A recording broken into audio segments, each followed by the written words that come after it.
అందరికీ నమస్కారం. నేను మీ ఉపేంద్ర. ఈ రోజు ముఖ్యమైనటువంటి న్యూస్ ఇది. పుట్టపర్తిలో శ్రీధర్ రెడ్డికి టికెట్ కేటాయించడంపై అరగుండుతో నిరసన తెలిసిన యువకుడు నిన్న Jaganmohan Reddy MLA ticket, MP టికెట్లు అనౌన్స్ చేయడంతో రాష్ట్రమంతా నిరసనలు వెల్లువెత్తుతున్నాయి.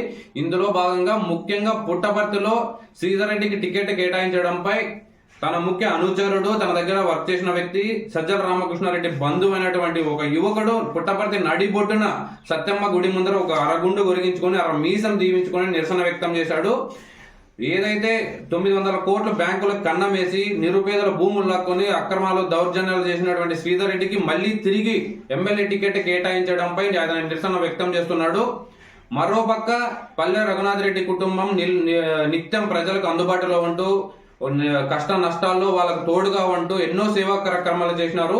పల్లె సింధూరారెడ్డి గారు మినిమం 25,000 ఓట్ల మెజారిటీతో గెలుస్తుంది.